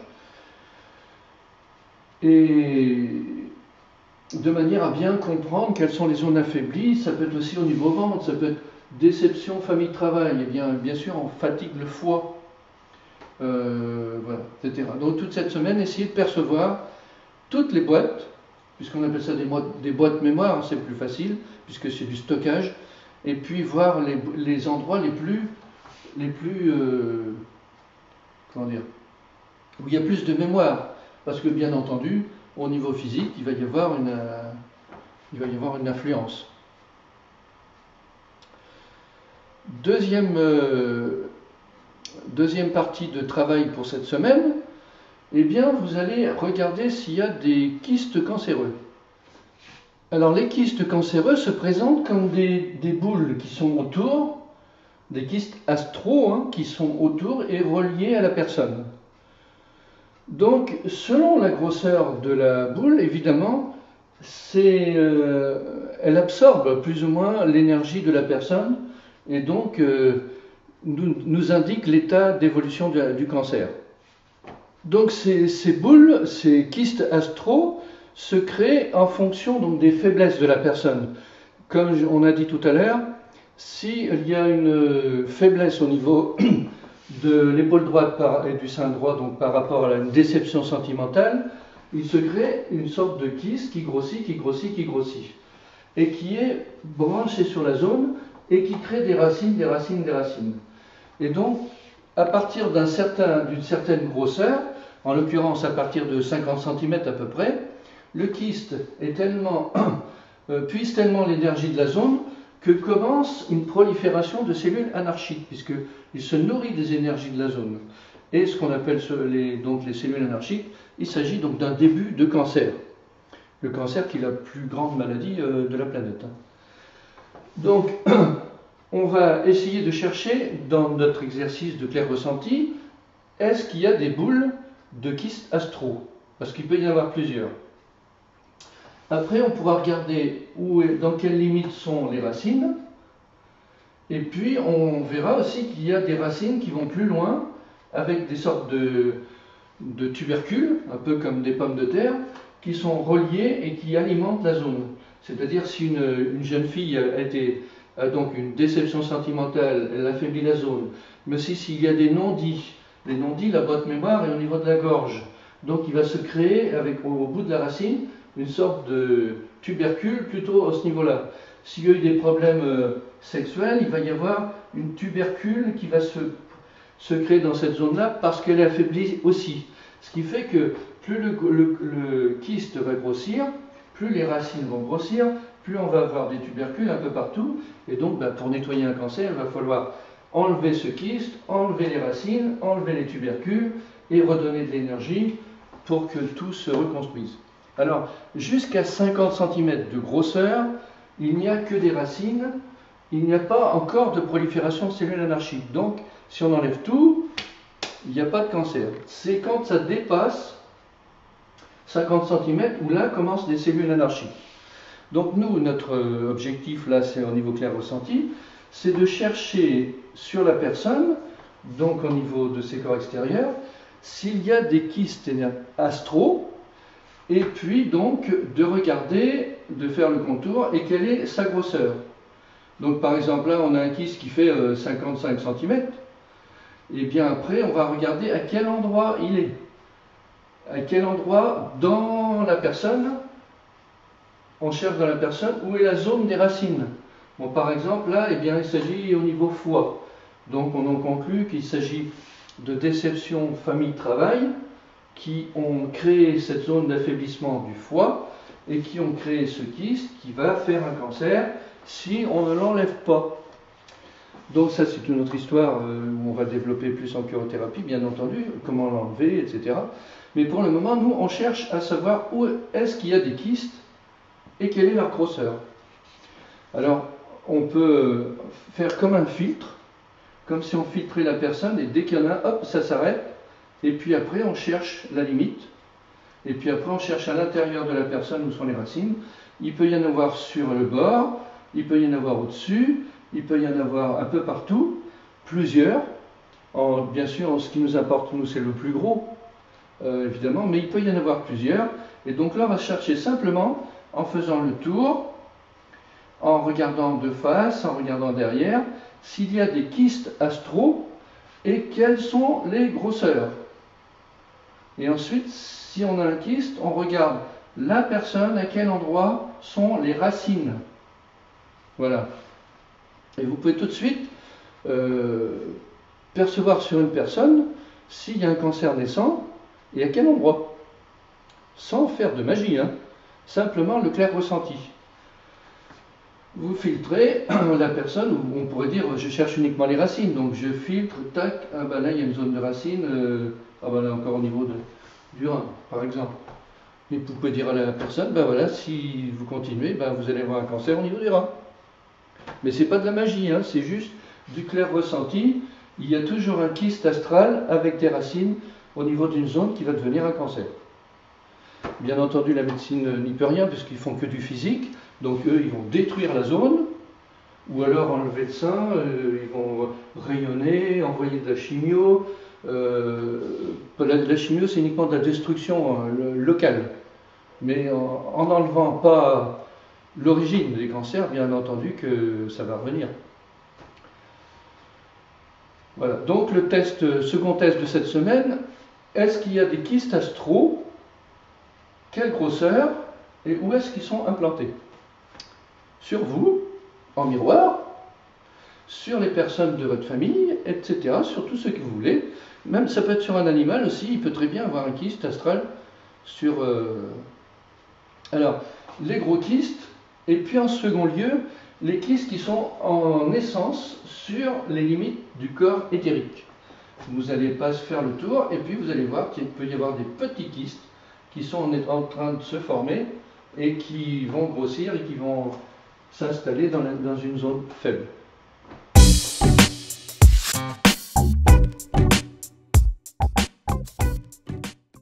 Alors cette semaine, nous allons apprendre comment se protéger, comment monter en fréquence pour pouvoir percevoir des choses en clair ressenti, des choses qui sont un peu plus dangereuses en quelque sorte, enfin dangereuses, c'est beaucoup dire, mais au moins avoir une capacité de faire quelque chose d'un peu plus élevé en clair ressenti. Alors c'est pour préparer la semaine qui vient, où on va commencer à essayer de percevoir les parasites et surtout les faux guides, les faux esprits de la nature, du moins les esprits dangereux qui squattent les personnes et qui les vampirisent, qui peuvent créer des envoûtements, qui peuvent les influencer, on en voit énormément, et qui se font passer pour des saints mais qui n'en sont pas, qui se font passer pour des âmes en peine, des défunts mais qui n'en sont pas. Alors, pour bien sûr pouvoir toucher ce monde-là, les percevoir, compte tenu qu'ils sont un peu dangereux, on va dire, eh bien, on va apprendre cette semaine à se protéger, à se mettre en protection, sachant qu'on peut refaire les exercices des semaines précédentes, mais en plus, on va le faire avec les protections. Alors, au niveau des protections, on va augmenter notre stabilité. Pour augmenter notre stabilité, on va augmenter l'enracinement. Dessous les pieds, énergétiquement, il y a, avec le biochamp, des sortes de racines. Alors pensez bien enracinement et pas ancrage, parce qu'ancrage, une ancre de bateau, il n'y a qu'un point. Un enracinement, c'est multipoint, hein, donc c'est beaucoup plus fixant. Donc pensez enracinement, visualisez vos racines sous les pieds, qui s'étendent vers le sol, dans le sol, qui s'expansent. Visualisez-vous avec une expansion dans le sol, d'une part. D'autre part, comme un lien qui continue votre corps et qui va au plus bas, au niveau du centre de la Terre, soyez bien ancré et enraciné. Alors là, c'est de l'ancrage, l'axe au niveau du centre de la Terre. Et plus vous serez enraciné, plus vous serez fort. Plus vous serez fort vis-à-vis des énergies négatives que vous allez pouvoir percevoir. Ça, c'est vers le sol. Et vers le ciel, visualisez un axe qui s'en va jusqu'au soleil, au plus grand. Augmentez votre énergie au niveau du ciel aussi, et surtout axe au niveau du soleil. Ensuite, tout ce que vous allez tester, vous le faites bien sûr à distance. Donc, vous faites comme s'il y avait un écran entre vous, un écran en cristal transparent, et puis vous aussi, vous mettez des gants en cristal transparent. Il suffit d'y penser, de manière à ne pas avoir un contact direct avec le physique quand vous allez percevoir des choses négatives. Donc la mise en protection, enracinement, ancrage, ancrage, enfin c'est pas enracinement là, mais au niveau du soleil, au niveau du ciel, protection écran, protection de gants, et vous allez quand même percevoir pareil à distance, mais là on a créé un écran. Haute protection, vous pouvez aussi visualiser que vous êtes dans un œuf, dans une coquille d'œuf. Coquille d'œuf en cristal, coquille d'œuf dorée, lorsque vous allez dans la rue, lorsque vous allez dans les magasins. Mais le problème, c'est que souvent, évidemment, le biochamp des autres personnes traverse aussi votre biochamp, ce qui fait que la protection est relative. Il faudrait habiter sur une île déserte pour être sûr d'être bien protégé, mais comme ce n'est pas le cas, on a toujours des pénétrations. Donc il faut aussi apprendre à... Quand on se fait nettoyer énergétiquement, il faut aussi apprendre à s'auto-nettoyer, mais bon, ça c'est un peu plus tard. Donc protection, enracinement vers le ciel dans tous les sens, gants, écran. Et puis aussi on peut activer nos propres énergies. Donc pour activer nos propres énergies, on va demander l'activation du feu des chakras.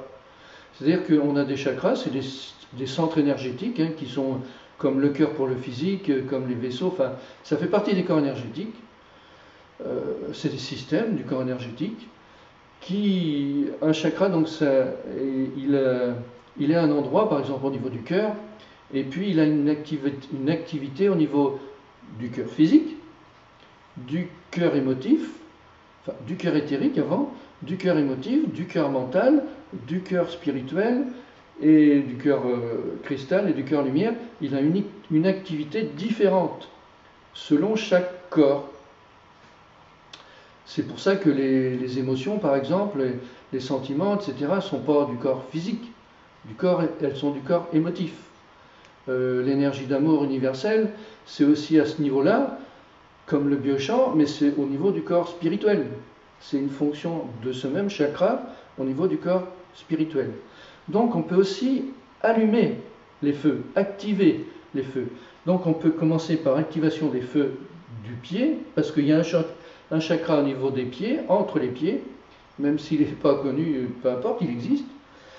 Un chakra au niveau des genoux, un chakra au niveau racine, là tout le monde le connaît, un chakra au niveau nombril, un chakra au niveau solaire, au niveau cœur, au niveau gorge, au niveau frontal, c'est pas forcément le troisième œil, hein, parce qu'au niveau du physique, ce chakra-là s'occupe de la vue, de l'audition. On parle toujours du troisième œil, mais là, le troisième œil, c'est au niveau du corps spirituel, uniquement. On a la vision émotive aussi, ce qui nous plaît. C'est pas physique, c'est une notion de beauté au niveau du chakra frontal et au niveau du corps émotif. Bref, donc chaque chakra a une fonction au niveau de chaque corps. Au niveau coronal, on a un chakra là, mais on en a aussi un au-dessus, un premier, un deuxième, un troisième, mais on va s'occuper que de ces trois-là, parce qu'il y en a encore au-dessus qui ont des fonctions différentes. Donc on peut demander l'activation du premier chakra, racine, activation du feu du second chakra, lentement, hein, et puis vous allez ressentir une sorte de chaleur qui va se développer.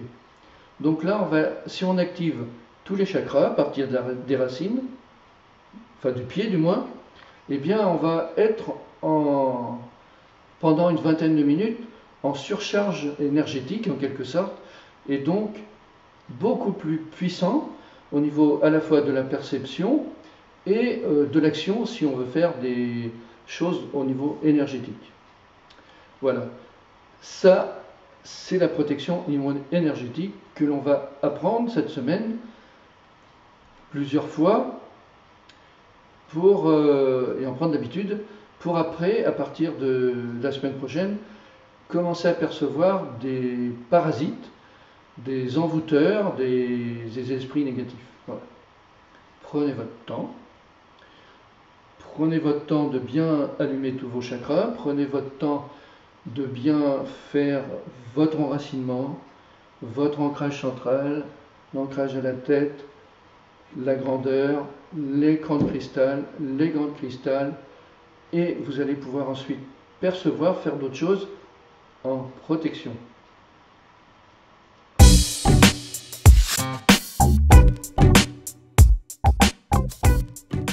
Bonjour, cette semaine nous allons donc tester les parasites, les grands parasites. Au même titre qu'il y a des esprits de la nature qui participent au bien-être de la nature, à l'entretien des arbres, des plantes, etc., et qu'il y a d'autres esprits positifs, des saintes présences, des anges, des archanges, etc., subtils, il existe aussi plusieurs catégories d'esprits qui, eux, sont négatifs. Qui sont négatifs dans le sens où ils vont consommer les énergies de l'homme, par exemple, ou alors ils vont le manipuler, enfin dans leur propre intérêt en quelque sorte. Certains esprits travaillent pour l'évolution, c'est le cas de l'humanité, mais d'autres esprits, eux, travaillent plutôt, enfin du moins profitent des gens. C'est astiques qui sont négatifs, mais s'ils consomment une énergie dans un organe ou dans le cerveau, etc., pour eux, c'est normal, au même titre que les insectes ou les autres animaux, chacun a sa nourriture. Et donc, effectivement, on va trouver des parasites internes, des parasites externes, des parasites qui se nourrissent ou des parasites qui manipulent ou qui influencent, etc. Donc, dans un premier temps, on va regarder les grands parasites. Trois possibilités. Soit ils sont à l'intérieur de la personne, là il s'agit d'envoûtement. Alors, on peut trouver des envoûtements humains, mais s'il y a un envoûtement humain, c'est parce que l'humain décédé qui envoûte la personne est lui-même parasité, sinon il ne va pas le faire. Sinon il va partir naturellement, ça n'a aucun intérêt. Par contre, si il a fait de la magie noire ou etc. pendant sa vie et qu'il a utilisé des parasites, l'énergie de parasites, eh bien à son décès, le parasite veut peut-être rester là, et donc c'est là qu'on voit des envoûtements, c'est-à-dire des âmes en peine humaines qui pénètrent un corps humain. C'est exceptionnel. Enfin, ça arrive. Il n'y a aucun problème pour les enlever, pareil que pour les autres, en curothérapie. Il n'y a pas besoin de faire de la magie, de faire des grands rituels. Bon, enfin bref. Donc, on va regarder soit à l'intérieur s'il y a un parasite, qui soit humain ou pas, mais qui n'est pas de la nature de la personne. On va regarder s'il y en a dans le dos, parce qu'il y en a des fois des grands qui sont dans le dos, qui sont plantés dans les chakras, et puis qui se nourrissent de la vitalité de la personne, qui la manipule. En schizophrénie, par exemple, c'est des parasites qui manipulent la personne, qui sont dans le dos. Et puis après, on a d'autres qui sont autour de la personne et qui la manipulent, qui se font passer pour des guides ou qui se font passer pour des archanges, etc., mais qui n'en ont pas la fréquence et qui manipulent les personnes. Donc, trois types de grands parasites, ceux qui sont intérieurs, ceux qui sont plantés dans le dos en général, ou à proximité, mais plantés dans la personne, ou ceux qui sont autour. Alors, aucun problème, hein. On va balayer comme on fait d'habitude avec les mains, en pensant à la personne, et on va poser la question, est-ce qu'il y a un parasite à l'intérieur? Alors, le mieux c'est de fermer les yeux, parce que comme ça on est encore plus dans le ressenti.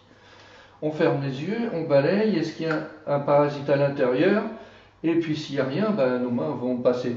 S'il y avait un envoûtement ou un parasite intérieur, eh bien nos mains s'arrêtent, on fait le contour. Donc là, on ne cherche pas à les enlever, on est dans le clair ressenti pour le moment. On n'est pas encore dans la curothérapie, donc on ne cherche pas à les enlever, mais par contre à les percevoir. Donc on peut très bien, une personne où il y a un doute, percevoir à l'intérieur qu'il y a quelqu'un, un double à l'intérieur. Deuxièmement, on pose la question, est-ce qu'il y a un parasite qui est planté dans elle, qui peut être planté dans un chakra, qui peut être planté à la tête, au cœur, au bas-ventre, etc., selon l'énergie qu'il veut puiser, évidemment. Donc là, c'est pareil, parasite extérieur, planté ou collé à elle. Eh bien, on fait un grand balayage, et où il y en a, et on fait le tour, où il n'y en a pas. Autour d'elle, on peut penser parasite, mais on peut penser aussi âme collée. Parce que certaines âmes humaines peuvent se coller à une personne parce qu'elles sont dans la peine, et puis ça peut être aussi pour se charger de son énergie, ou aussi par un manque d'affection, elles sont collées à la personne, quoi. Certaines personnes lumineuses attirent les âmes en peine et elles peuvent se coller à elles. Donc là aussi on peut poser la question, est-ce qu'il y a des âmes en peine collées à elles? S'il n'y en a pas, nos mains traversent. S'il y en a, paf, on va trouver un contour. Après, troisième, et que l'on voit souvent au niveau des politiques, au niveau des grands personnages qui influencent les gens, ce sont les parasites manipulateurs. Alors là, il y en a toute une panoplie. Il y a certains qui vont donner plus de charisme, il y a certains qui vont donner plus de pouvoir, il y a certains qui vont manipuler. Donc les gens qui sont dans l'argent, souvent il y en a beaucoup, au niveau de la banque, au niveau des politiciens. Donc parasites manipulateurs, on balaye autour et on peut en trouver un, mais on peut en trouver derrière, on peut en trouver à droite, on peut en trouver à gauche, simplement en pensant parasite manipulateur, et puis là on fait le tour, évidemment, on peut voir combien il y en a. Pour le moment, on ne cherche pas à les enlever, on cherche simplement à percevoir. Donc, tant que on est dans la perception, il n'y a pas de risque. Hein. Ils ne vont pas nous essayer de faire quoi que ce soit, puisque on ne cherche pas à les enlever. Après, vous allez bien tester, je vais donner 3 images de trois grandes personnes. Le premier, c'est un Premier ministre. Vous allez tester, voir s'il a des parasites manipulateurs autour. Le second, c'est un directeur de banque, de la 2e Banque mondiale. Et la 3e, c'est un grand homme politique qui se présente, futur peut-être président des États-Unis, donc gouvernement de la planète, pratiquement, hein, aux États-Unis.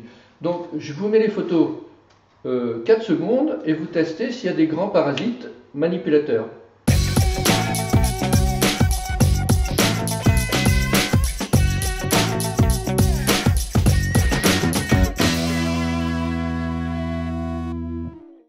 Alors ensuite, dans le même ordre d'idées, regardez tous ceux que vous connaissez, que vous estimez qui sont des conseillers. Des conseillers au niveau énergie naturelle, au niveau thérapie, au niveau ce que vous voulez. Vérifiez bien s'ils n'ont pas des manipulateurs autour. Il s'agit toujours de présences qui ont une énergie assez basse, même s'ils se présentent à eux comme étant des guides, parce que beaucoup disent il y a mon guide qui me dit ça, je contacte les guides, ceci, cela, mais est-ce que c'est vrai? Vérifiez. Vérifiez s'il s'agit bien de vrais guides, auquel cas ça devrait être droit et l'énergie très élevée, ou sinon l'énergie va être déviée évidemment et basse. Voilà. Cette semaine, contrôle des présences à l'intérieur des personnes, collées à elles, donc négatif ou âme en peine. Âme en peine, elles ne sont pas, c'est négatif, il faut les faire partir simplement. Et puis les parasites manipulateurs. Alors là, vous allez voir, et vous allez être surpris de la quantité de parasites manipulateurs qu'il y a. Surtout sur tous les hommes politiques, tous les hommes influents, des banques, de tous des armes évidemment. Vous allez voir, tester, vous allez être impressionné. Alors après, il y a des fausses informations. Vous allez voir sur Internet, certains disent la reine d'Angleterre, elle est reptilienne, le pape est reptilien. Non, ils ne sont pas plus reptiliens que nous. Par contre, ils sont des manipulateurs, effectivement, enfin, je ne sais pas actuellement, il faut les tester à un moment donné, hein, mais effectivement, on trouve souvent des grands manipulateurs qui les influencent. De même, quand il y a des attentats ou quand il y a des trucs très bizarres, on met toujours ça sur le dos de certaines personnes, mais avant de le mettre sur certaines personnes, vérifions s'il n'a pas des parasites qui le manipulent. Et c'est souvent le cas. Donc après, on trouve dans les grandes maladies, la schizophrénie, ces grandes maladies bizarres, il y a toujours des manipulateurs dans le dos qu'on apprend à enlever au niveau de la chirothérapie. Ensuite, eh bien, toujours dans cette semaine, vous allez regarder s'il n'y a pas des parasites à l'intérieur. Au même titre que l'on peut trouver des esprits de la nature qui sont plus petits, eh bien, on peut regarder à l'intérieur s'il y a des parasites. S'il y a par exemple une maladie neurodégénérative, eh bien évidemment, vous allez percevoir au niveau du cerveau qu'il y a une poche de parasites qui sont sur la tête et qui se nourrissent simplement de l'énergie. Et puis en se nourrissant d'énergie, bien évidemment, ça fait une dégradation du cerveau. Et puis selon les parasites, on va appeler ça Parkinson, Alzheimer, sclérose en plaques, etc. Mais dans tous les cas, on perçoit une poche de parasites ou une zone. Donc filtrez la personne en pensant endroit par endroit. Par exemple, cerveau, je regarde le cerveau s'il y a des parasites au niveau du cerveau. Cœur, je regarde s'il y a des parasites au niveau cœur. Là, il y en a moins souvent. Par contre, ventre, estomac, là, on peut en trouver à l'intérieur, qui crée des problèmes digestifs. Au niveau du foie, on peut en trouver partout, hein. Vous pensez à un organe et vous cherchez à l'intérieur donc s'il y a un parasite. Et puis s'il y en a un, vous faites simplement le contour, puisque là on n'est pas, on est juste en perception. Voilà. Cherchez, essayez, soyez neutre, c'est-à-dire plutôt surpris quand vous trouvez quelque chose que de vouloir le trouver. Exercice cette semaine, perception des parasites extérieurs, intérieurs, et vous pouvez regarder aussi leur fréquence, etc.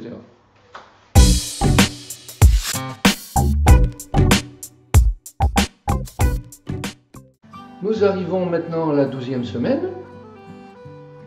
Vous avez testé un petit peu de tout. Si vous avez bien fait, si vous avez pris le temps, eh bien, vous avez obligatoirement développé votre clair ressenti et perçu différentes choses, différentes personnes, différentes choses, à différents niveaux.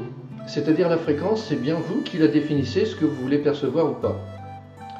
Pour aller plus loin, vous pouvez simplement aller dans la nature, percevoir les esprits, dialoguer, vivre normalement avec ça, tester vos livres, tester les propos si c'est vrai ou pas, tester les personnes si elles sont plombées ou pas, enfin si elles sont parasitées ou pas. Et vous pouvez aller un peu plus loin au niveau des thérapies, c'est-à-dire des soins. Donc là, nous on s'est spécialisé en curothérapie, c'est-à-dire pour percevoir tous les corps, percevoir tout ce qu'il y a à l'intérieur des corps et l'enlever, hein, pour mettre tout à zéro. C'est là qu'on s'aperçoit que toutes les maladies ont des parasites qui sont en cause. Donc après, certains médicaments chimiques, puisque la médecine est chimique, vont peut-être les repousser ou les endormir, mais ça va encore mieux quand évidemment on les prend et on les enlève. Donc on fait il y a un premier livre qui explique et qui détaille tous les corps, etc.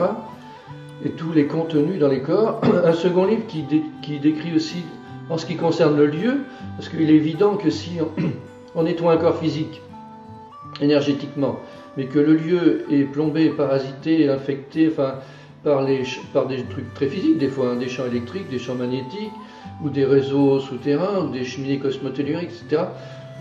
Donc il est bien entendu que si on veut progresser, il faut savoir nettoyer le corps, mais aussi savoir nettoyer les lieux, comprendre le fonctionnement. Bon, il n'y a pas de doute qu'un jour tout ça sera enseigné dès la maternelle, mais ce n'est pas le cas encore. Pour le moment, on n'est que sur le microscope et tout ce qu'on ne voit pas au microscope n'existe pas. Heureusement, l'intelligence existe, les émotions existent, l'amour existe, etc. Et on ne les voit pas au microscope, mais pourtant ils existent. Donc vous pouvez compléter votre formation en étudiant ces livres, si vous voulez, et puis vous entraîner chez vous. Certains, donc on a complété aussi, quand l'éloignement est trop élevé, par des formations en vidéo, c'est-à-dire compléter le livre par des explications vidéo comme vous voyez là. Et puis aussi ceux qui veulent aller encore, donc vous pouvez avec ça faire de la thérapie pour vous, pour votre famille, c'est-à-dire percevoir s'ils ont une maladie, s'ils ont un kyste cancéreux, et puis les nettoyer naturellement. Ça coûte pas grand-chose et puis ça évite énormément de maladies. Et vous pouvez le faire même à titre professionnel, puisque là c'est un énorme créneau. Vous pouvez devenir professionnel curothérapeute, donc là après on a des stages que l'on peut faire à titre personnel, parce que ça ne dure pas 3 ou 4 ans comme la médecine, ça dure 2 ou 3 semaines ou une semaine en plus éventuellement, mais vous pouvez en 2 semaines avoir l'ensemble des connaissances, en 3 semaines pour devenir après curothérapeute professionnel. C'est de la naturopathie, puisqu'on apprend toutes les branches de la naturopathie, on apprend les plantes, le magnétisme, les minéraux, on apprend ce que font les esprits de la nature, etc. Enfin, tout ça pour soigner. Et donc c'est classé en naturopathie, mais c'est la curothérapie et c'est beaucoup plus, bien sûr, vaste.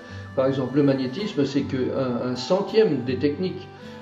Passard d'âme, géobiologie, tout ça c'est un ensemble qui doit être assemblé, cohérent, pour faire une thérapie globale. C'est la définition de Kuro. Kuro, c'est une thérapie globale, naturelle, et qui est sans douleur en plus évidemment, puisque comme vous avez vu, on perçoit à distance. Si on perçoit à distance, on peut enlever à distance en étant sur la bonne fréquence et le vérifier. Et vous verrez que nous, ça fait 10 ans qu'on fait ça, et évidemment les résultats sont toujours optimum. Que l'on soit sur place ou que l'on soit à distance, c'est toujours pareil. Voilà, donc vous pouvez aller plus loin, librement, c'est fait pour ça, ou avec les livres apprendre un peu plus évidemment, pour vous éviter, enfin pour aller plus vite dans la compréhension. Vous pouvez faire vos expériences vous-même, mais quoi qu'il en soit, ne faites confiance qu'en vous, c'est-à-dire ce que vous percevez, mais ne soyez plus manipulable. Ne faites pas parce qu'on vous le dit, faites-le parce que votre cœur vous le dit, et c'est totalement différent.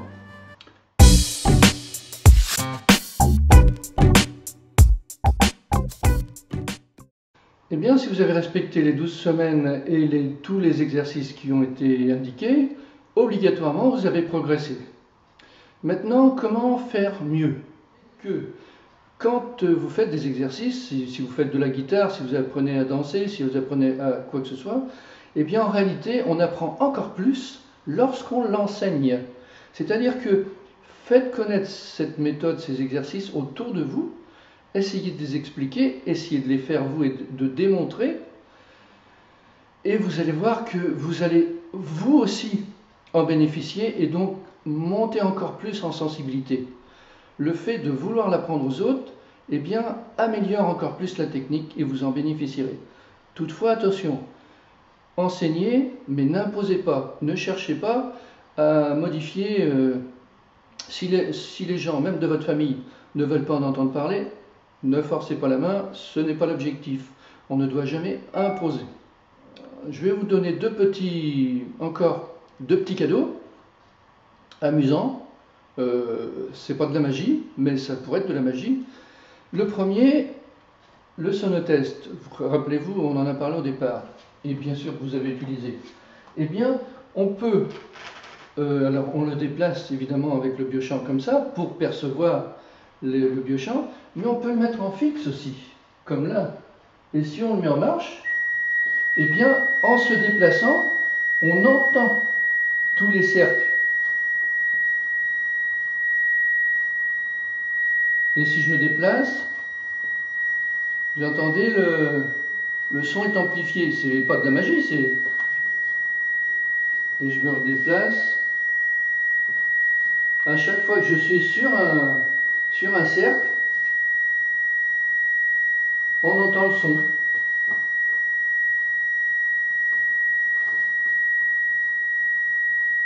Si je ne bouge pas, vous voyez, on n'entend rien. Et on peut comme ça s'éloigner du sonotest pour voir quelle est la limite de notre biochant. Et aussi, ça fait un petit peu de magie dans le sens où, à distance, on fait monter le son comme on veut, juste en déplacement. Un autre exercice que vous pouvez faire, un petit peu aussi amusant, vous mettez une personne derrière un mur, vous lui demandez simplement de rester droit et de fermer les yeux, vous me mettez derrière le mur et vous cherchez où est son biochant. Vous vous branchez sur une paroi de son biochant et si vous poussez dessus, eh bien la personne derrière le mur va tituber et tomber, risque de tomber. C'est assez impressionnant, c'est pas de la magie, c'est encore une fois le biochant et les corps énergétiques. Maintenant, j'espère que vous allez progresser, que vous allez diffuser, c'est dans l'intérêt de tous et de vous. Et puis j'espère que vous allez aller plus loin et peut-être vous voir avec grand plaisir sur un stage pour développer encore plus toutes ces facultés, comprendre encore plus tout ce qu'on peut faire au niveau des énergies, au niveau de la santé, nettoyer vos proches, vous nettoyer vous-même, faire le métier de curothérapeute. Il y en a besoin, il y a énormément de besoins, plutôt que la médecine chimique et destructive. La médecine énergétique est vraiment l'avenir. C'est déjà commencé et profitez-en. Merci.